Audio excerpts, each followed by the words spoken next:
In our time for the child this morning, I'd like to share another story from the Growing in God's Love, a Story Bible. Once again, by way of reminder, this was a gift to all of our church families a year ago. If you do not have a copy of this Bible, please let us know, and we will get one into your hands so that you can share this together as a family.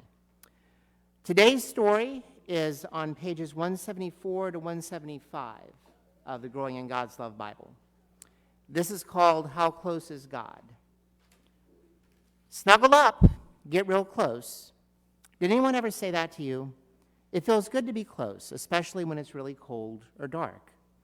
Do you think God is very close to you? Or do you think God is far away? Isn't it hard to think about God? We can't just reach out and touch God. It's easier to think about being close to a parent, a friend, or even your dog or cat or fish. In the Bible are stories about times when people felt close to God.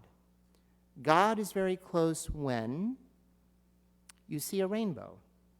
Sometimes after the rain, you look at the sky and there's a beautiful rainbow, or even a double rainbow. It reminds us of the story of Noah. After the flood, God promised Noah that the whole world would not be flooded again. When you see a rainbow, remember God is close. Or you hear thunder. You know a storm is coming when you hear thunder. What do you do when you hear it? God called Moses to go up Mount Sinai so that God could give him the Ten Commandments. God's voice was thunder. David writes about God's voice in Psalm 29. He says that God's voice is thunder, very strong and loud. Or you might hear God when it's very quiet. What does silence sound like? It's very different from thunder, isn't it? And yet when Elijah was frightened, he went up to the very same mountain where Moses heard all the thunder. And Elijah thought, knowing that story about Moses, Elijah thought that he would be close to God in the wind or the earthquake or fire. But then it was quiet, no noise at all, and Elijah felt close to God in that silence. And that's today's story that we're going to explore more in worship. So let me ask you a question. When do you feel close to God?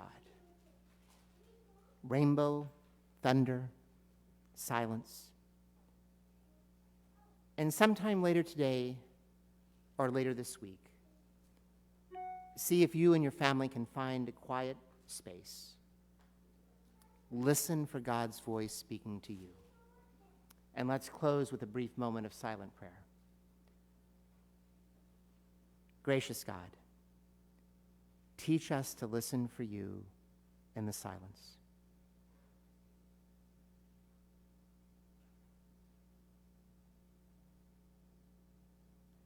In Jesus' name we pray. Amen.